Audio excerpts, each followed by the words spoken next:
खुलुमबाय अनलायग्रा खृष्ट सिबियारि आरो आंनि मुङा खजेन नार्जारि आरो आंनि बे सैथोनि लामा इउटुब चेनेलनि साबस्क्राइबारफोर मोजां मोनग्राफोर आंनो बेबादि इसोरा 3000 जन आंनो लोगोफोर होबाय बा न'खरनि खालामबाय। बे न'खरनि इसोरनि बाथ्रा खोनासंग्रा आरो इसोरनि मेथाइ खोनासंग्रा मोजां मोनग्रा लोगो नोंथांमोन उन्दै गिदिर साफ्रोमनिबो आंनि अननाय आरो सिबिनाय आंनि न'खरनिफ्राय फोरबो जिसु ख्रिस्टनि मुङाव बयनोबो जासिहरनाय थाबाय। गोजोन्थों। आरो बे सैथोनि लामा इउटुब चेनेलनि मोजां मोनग्रा इसोरनि बिजाबफोर साफ्रोमनिबो सिगाङाव मोनसे बाइबेल पट फरायनो आं हास्थायदों। बे जाहैबाय डेभिडनि लिरनाय मेथाइ 32 नाम्बारनि 7 पट। बे मोनसे 32 नाम्बारनि 7 पट आं फरायगोन। फोरबो जिसु ख्रिस्टनि मुङाव। नोंनियाव आङो थाखमानो जायगा मोननो हागौ, नासयजानायाव नोङो आंखौ रैखा खालामगोन। नोङो आंखौ रैखा खालामनायनि मोथाइफोरजों सारगिदिंनिफ्राय बेंगोन। इसोरा बे फरायनायनि सायाव जों बयनिबो सायाव बोर होगोन। बेयाव डेभिडआ बेबादि मेथाइ रोजाबदों। नोंनियाव आङो थाखोमाग्रा जायगा मोननो हायो आरो आंनियाव निदानफोर फैब्लाबो नासयजानाय फैब्लाबो नोङो आंखौ रैखा खालामग्रा इसोर। रैखा खालामनायनि मोथाइफोर सारिगिदिंनिफ्राय बेंगोन। जाय मानसिफ्रा इसोरनि मेथाइफोरखौ रोजाबगोन, इसोरनि होनाय गारांफोरजों इसोरखौ बाख्नायगोन, बिसोरखौ सारिगिदिं मेथाइनि गेजेरजोंनो इसोरा निदानफोरनिफ्राय जोंखौ रैखा खालामगोन। बेनिखायनो साफ्रोमबो खृष्ट सिबियारि, इसोरनि बाथ्राखौ मोजां मोनग्रा, इसोरखौ गिग्रा साफ्रोमनिबो न'खर फेमिलि गासैबो बिथिङाव इसोरा बोर होगोन आरो इसोरा जोंखौ नेफ्लायगोन। आङो मोनसे सल' खोन्थानो हास्थायदों।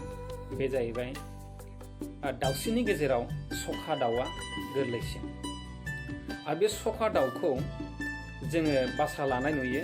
बे गयफोरनि गांखंफ्राव गोजौआवहाय मोनसे थफ्ला खाथबनानै गावसोरनो परिश्रम खालामनानै औवा बिलाइ बा मोनसे औवा बिलाइ बा गय बिलाइ बेनिफ्राय बिसोरो तयार खालामनानै हेबनानै बिसोरो थफ्ला खाथबनानै बासा लायो।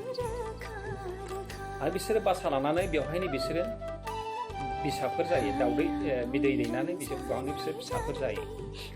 सानसेखालि मासे जिबौआ बे बासा लानायावहाय गाखोनानै, जिबौआ बियो मालायनि खहा खालामनानै जाग्राल'।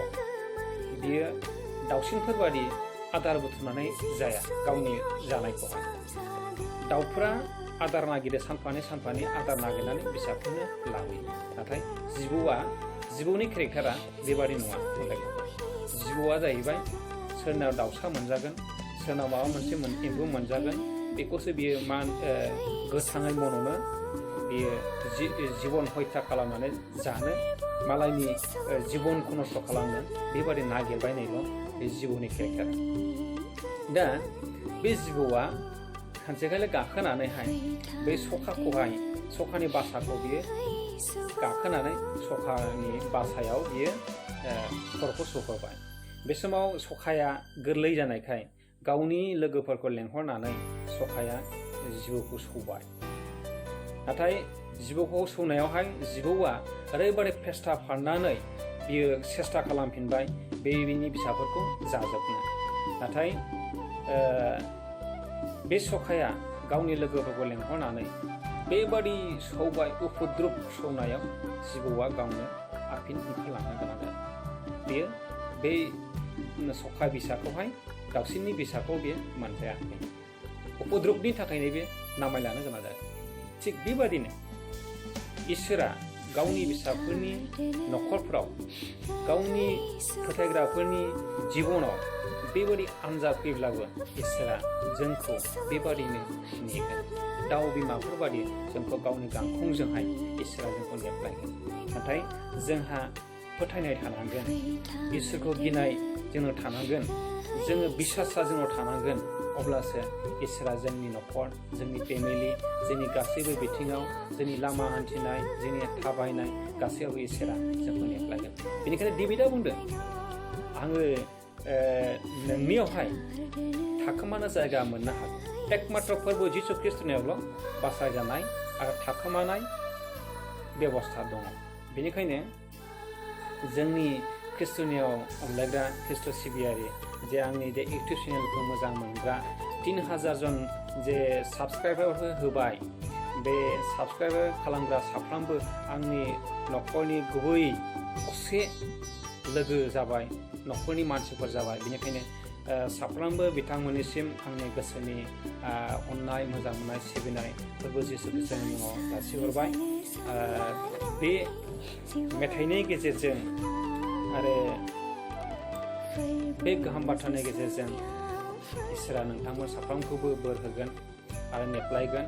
आरो जायफ्रा बिथांमोनहा माने इसोरनि गाहाम बाथ्राखौ मोजां मोननानै आरो मेथाइफोरखौ मोजां मोननानै जुदि नोंथांमोनहा जुदि मोजां मोनदोंब्ला साबस्क्राइब खालामो आरो सारा बुहुमाव जाहाथे गोबां मानसिफ्रा इसोरनि बाथ्रा आरो इसोरनि मेथाइफोरखौ खोनानानै गावनि जिबनखौ परिबर्तन खालामनो हायो। बेखौनो आङो आसा खालामनानै साफ्रोमनिसिमबो अननाय आरो सिबिनाय जासिहरनानै आङो एसेखिनियावनो दोनथ'नाय जाबाय। गोजोन्थों।